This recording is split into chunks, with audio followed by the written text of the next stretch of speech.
আমি আপনাদেরকে একটা ছোট্ট কারগুজারি শোনাই, আপনাদের দিল কেঁদে দিবে।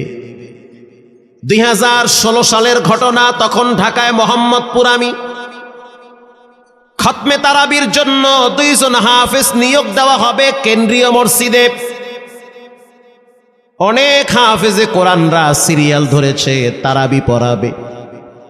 কার মনে না চায় এত বড় এক মসজিদে আমি যদি চান্স পাইতাম তো আমার কপালটা খুলে যেত। শুক্রবার দিন সবাই দরখাস্ত রাখলো, ইন্টারভিউ শুরু হয়ে গেল। পরের জুমায় অসংখ্য ছাত্রদেরকে দেখছি খতমে তারাবির জন্য ইন্টারভিউ সিরিয়াল দিয়েছে। ইন্টারভিউ বোর্ডের ভিতরে আমি ছিলাম। কয়েকজন হাফেজকে আমরা সিলেকশন করছি যে এদেরকে নেওয়া হবে। এদের তেলাওয়াত সুন্দর, পড়াও বড় মজার। আমরা কাগজগুলো এক জায়গায় জমা করছি। পরের জুমায় আমরা ঘোষণা দিয়ে দিব কোন মায়ের সন্তান চান্স পাবে। পরের জুমায় যখন জুমার নামাজের পর 3টার দিকে যখন আমরা বসে বসে ফলাফলগুলা দেখতেছি যে কাকে কত নাম্বার দেওয়া হয়েছে, দরওয়াজা লাগায় দিছি, জানলা লাগায় দিছি, এসি ছেড়ে দেওয়া হয়েছে, সব লাগানো, বাহির থেকে কিছুই দেখা যায় না। ইন দি মিন টাইমে মসজিদের বারান্দার দরওয়াজায় কে যেন নক করতেছে। খাদেম সাহেব আস্তে করে জালনা খুইলা উকি মাইরা দেখতেছে যে 2টা ছোট বাচ্চা বাহিরে দাঁড়িয়ে আছে, একেবারে অল্প বয়স। খাদেম প্রশ্ন করলো, তোমরা কারা, কেন আসছো? বলে, আমরা 2 জন আসছি খতমে তারাবির ইন্টারভিউ দেওয়ার জন্য। খাদেম সাহেব একবার পায়ের দিকে তাকায়, আবার জামার দিকে তাকায়, কারণ কথার সাথে বাহ্যিক সুরত মিলে না। অন্য অন্য ছাত্রদেরকে দেখছি কত উন্নত পোশাক পরে, গেট আপ কত সুন্দর করে ইন্টারভিউ দেওয়ার জন্য আসছে। আর এই 2 জনের দিকে তাকায় দেখলাম মনে হয় রাস্তায় ভিক্ষা করতে করতে আইছে, মানায় না, একেবারে গরিব। খাদেম বলল, ইন্টারভিউর ম্যাচ শেষ, চলে যাও বাড়িতে, নেওয়া হবে না। যাদের ব্যাপারে পরীক্ষা নেওয়া হয়েছে তাদের ব্যাপারে ঘোষণা দেওয়া হবে। বাচ্চা 2টা নাসরবান্দা বলতে আছে, আমাদের তো টাকা নাই যে আমরা ভাড়া দিয়ে এখানে আসব। বাবায় বড় কষ্ট করে 2-4টা টাকা জমা কইরা পকেটে দিয়া পাঠায় দিছে, এজন্য আসতে দেরি হয়েছে। খাদেমের বড় মায়া লাগছে, কারণ খাদেমও গরিবের সন্তান।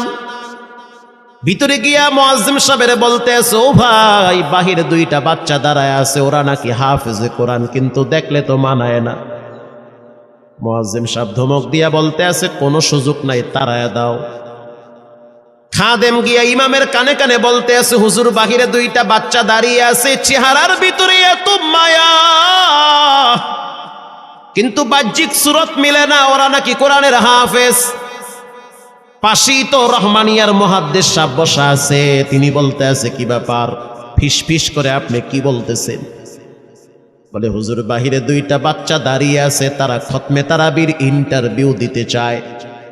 মুহাদ্দিস সাহেব বলল, কোনো কথা নাই, আল্লাহর ঘরের দরওয়াজা খুলে দাও, এখানে কোনো পার্সিয়ালিটি চলবে না। আল্লাহর ঘরের দরওয়াজা সবার জন্য খুলে দেওয়া হবে, আসতে দাও, ভিতরে বসতে দাও। যদিও ওদেরকে দেখতে মানায় না, বংশগত তেমন মর্যাদা নাই, ভিতরে আল্লাহর কোরআন থাকার কারণে আমাদের উপরে ওয়াজিব হয়ে গেছে তাদেরকে সম্মান করা। কোন দিক থেকে মানায় না, কিন্তু ভিতরে আল্লাহর কোরআন আছে, এজন্য তাদের মর্যাদা অনেক বেশি। এবার বাচ্চা 2টা বাহিরে উজুখানায় গিয়া সুন্দর করে উজু বানাইল। উজু বানাইয়া ভিতরে ঢুইকা আমি তাকায়া দেখতেছি লঙ্গির এক মাথা নিচে আর এক মাথা উপরে, এতটাই ভয়াবহ অবস্থা। কিন্তু আজীব দৃশ্য, 2 জনের চেহারা একই রকম লাগে। 2 জনের চেহারা একই রকম লাগে, কে বড় কে ছোট বোঝা বড় কঠিন হয়ে গেছে। মুসলমান ভাইয়েরা আমার, ইমাম সাহেব প্রশ্ন করলো, তোমরা 2 জনের বাড়ি কোথায়? বলে, আমরা নারায়ণগঞ্জে ভাড়া থাকি। বাড়ি কোথায়? বলে, আমাদের বাড়ি কুড়িগ্রামে। কুড়িগ্রাম থেকে ঢাকায় কেমনে আসছো? বলে, বাবায় ঢাকায় নিয়ে আসছে। কয় মাসে কোরআন শরীফ খতম করেছ? বলে আমরা দুইজনে 11 মাসে 30 পারা কোরআন খতম করেছি। ইমাম সাহেব একবার চেহারার দিকে তাকায় আর একবার পায়ের দিকে তাকায়। স্থানীয় গণ্যমান্য অনেক ব্যক্তিরা তাকায় আছে এদের দিকে। ইমাম সাহেব বলতে আছে, বাবা তারাবির ইন্টারভিউ শেষ হয়ে গেছে, বাড়ি চলে যাও। যেটা একটু দেখতে ছোট, ও চোখের পানি দেখলাম টিস্যু দিয়া মুছতেছে। কেন কাঁদতেছ? বলে আমরা গরিব, তার জন্য মনে হয় আমাদেরকে তাড়ায়া দিতেছেন। আমরা জানতাম না ইন্টারভিউ তাড়াতাড়ি শেষ হয়ে যাবে, আসতে দেরি হয়েছে কারণ আমাদের তো ভাড়া টাকা ছিল না, বাবায় কষ্ট করে কিছু টাকা দিয়েছে, সেটা দিয়ে এখানে আসছি। এবার মুহাদ্দিস সাহেব বলতে আছে, তাহলে একটা কাজ করো, তুমি কিছু তেলাওয়াত করে শোনাও। দুইজনেই উত্তর দিল যে আমরা তেলাওয়াত করলে তো আর নিবেন না, আপনারা প্রশ্ন করেন, আমরা দুইজনে উত্তর দিব। আমি তো আশ্চর্য হয়ে গেলাম, জীবনে কত হাফেজ দেখছি, এরকম হাফেজ দেখি নাই। প্রশ্ন করবেন, আমি উত্তর দিব। বুঝতে পারলাম ভিতরের খবর কেউ না জানলেও একজন জানেন, তিনি হলেন কে? মুহাদ্দিস সাহেব বলতে আছে, বাবা প্রশ্ন করব, ঠিক আছে, তোমাদের মন মতো একটু তেলাওয়াত কইরা শোনাও। তেলাওয়াত যদি মানসম্মত হয় তাহলে ইন্টারভিউ নিব, যদি না হয় তাহলে ছাঁটাই করে দিব। এবার ছোট যেটা সেটা তেলাওয়াত শুরু করলো সূরা তাহা থেকে। তাহা মা আনজালনা আলাইকাল কুরআনা লিতাশকা। এত সুন্দর পড়া মনে হইতে আছে, আসমান থেকে কোরআন নাজিল হইতেছে। এত সুন্দর পড়া, কত রঙের ঢঙের পড়া শুনলাম, এই পড়া কোনোদিন শুনি নাই। আমি তাকায় দেখলাম স্থানীয় টিউনো সাহেবের চোখের পানি বায়া বায়া পড়তেছি। ইশারা দিতে আছে আরো তেলাওয়াত করতে বলেন। এই পড়া তো শুনলে আমার দিলের ময়লাগুলা কাটে। আল্লাহর ঘরে যখন গেছি বাইতুল্লাহ ফজরের টাইমে ইমাম সাহেব তেলাওয়াত করলে যেমন মনে হয়, মনে হইতে আছে ওই কোরআনের আওয়াজটা এখন এই মসজিদে বাজতেছে। ছোট বাচ্চাটা তেলাওয়াত করলো, বড় সন্তানটাও তেলাওয়াত করলো। এবার যারা হাফেজ সাহেব ছিল তারা প্রশ্ন শুরু করলো। যেখান থেকে প্রশ্ন করে পৃষ্ঠা ঠেকায়া দেয়, একটা জায়গায়ও আটকাইতে পারে না। এমনকি বাচ্চা দুইটা এটাও বলেছে, যদি আপনাদের যদি ধৈর্য থাকে তো আমরা দুইজনে পুরা 30 পারা এখানে এক দাঁড়ানে পড়ায়া দিব। আশা করি একটাও বাঁচবে না। এত সুন্দর পড়াশোনার পরে মোতাওয়াল্লি সাহেব বলল, সব বাদ, আমার কাছে এই দুইজনই পছন্দ হয়েছে। এই দুইজন রে মোতাওয়াল্লি সাহেব দাঁড়াইতে পারে না, হুইল চেয়ারে বসে থাকে, কাছে ডাইকা বুকের সাথে জড়ায়া ধরছে আর বলতে আছে, আল্লাহ এমন একটা সন্তান যদি আমার থাকতো জীবনটা ধন্য হয়ে যেত। আমার মৃত্যুর পরে একটু হইল তেরা কোরআন তেলাওয়াত করতে পারত। নিয়োগ হয়ে গেল, তারাবি শুরু হয়ে গেছে। মোহাম্মদপুর থানায় গিয়ে খবর নিয়ে দেখেন অনেক পুলিশরা এই বাচ্চার পিছনে দাঁড়ায় দাঁড়ায় নামাজ পড়ে চোখের পানি ছেড়ে কেঁদেছে। শুধু তাই নয়, অনেক হিন্দু মহিলারা পর্যন্ত রাস্তায় হাঁটার সময় তেলাওয়াতের আওয়াজে দাঁড়ায় দাঁড়ায় কোরআন শ্রবণ করেছে। শুধু তাই নয়, অনেক বড় বড় ডাকাত, মাস্তান, সন্ত্রাস, কিশোর গ্যাংরা পর্যন্ত দাঁড়ায় দাঁড়ায় কোরআনের আওয়াজ শুনেছে। 17ই রমজান দেশে বদর দিবস, হাজার হাজার মুসল্লি দাঁড়িয়ে আছি। ইমাম সাহেব জানে না যে এরা দুইজনে আপন মায়ের পেটের ভাই হয়, এটা ইমামের জানা নাই। দুইজনে তারাবি চলতে আছে, চমৎকার পড়া, পিছনে শত শত মাওলানা মুফতি দাঁড়ায় থাকে। মনে হইতেছে তেলাওয়াতের আওয়াজে আর এক জগতে হারিয়ে যায়, এত সুন্দর পড়া। তারাবি শেষ হয়ে গেল, মুসাফা শুরু হয়ে গেল।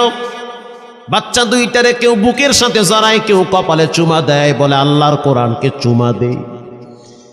হাজার হাজার মানুষ যখন আস্তে আস্তে নামাজ শেষ করে চলে গেল, একেবারে মসজিদের পিছনে বারান্দার পরে আরো একটা বারান্দা থাকে, ওই বারান্দায় এক লোক বসে বসে গামছা দিয়া চোখের পানি মুছতেছে।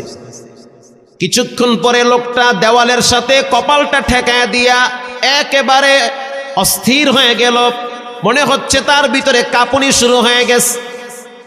কিছু মুসল্লি গিয়া প্রশ্ন করলো, কি হয়েছে আপনার? বলে আমার কিছুই হয় নাই। টাকা লাগবে? বলে না, টাকা লাগবে না।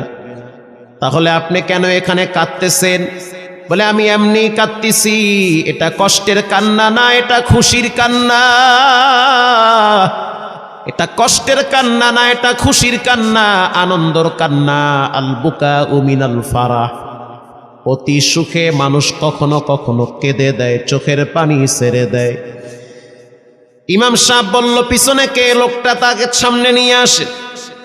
এবার লোকটাকে যখন কিছু দূর সামনে আনা হইল, ওই বাচ্চা দুইটা মসজিদের ভিতর থেকে দৌড় মাইরা গিয়া বলতে আছে, এই লোকটা আমার আব্বা, ইনি আমার আব্বা হয়। ধমক দিবেন না, রাগ করবেন না। আমার আব্বা ঢাকা শহরে রিক্সা চালায়, রিক্সা চালায় চালায় আমাদের দুইটা ভাইরে কোরআনের হাফেজ বানাইছে। ইমাম সাহেব ধমক দিয়া বলতে আছে, আপনি কেন দেরি করলেন? আগে কেন আসলেন না? রিক্সাওয়ালা বলতে আছে, আমি যদি আগে আসতাম আর যদি পরিচয় দিতাম আমি রিক্সাওয়ালা, হয়তো আমার বাচ্চা দুইটারে মানুষ খোটা দিবে যে রিক্সাওয়ালার পোলা। এজন্য আমি আসি নাই। দূর থেকে নামাজে কোরআন তেলাওয়াত শুইলা আবার আস্তে করে দূরে চলে যাই। মাঝে মাঝে বাচ্চা দুইটার সাথে দূর থেকে আইসা দেখা করি।